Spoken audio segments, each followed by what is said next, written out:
பெண்ணென்ற ஜாதியிலே ஆயிரத்தில் அவள் ஒருத்தி பொன் வைரம் கொடுத்தாலும் போதாது சீர் செனத்தி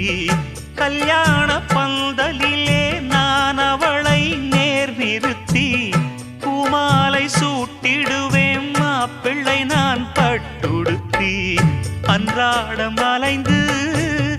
எங்கேயும் தேடி கண்டேனே எனக்கு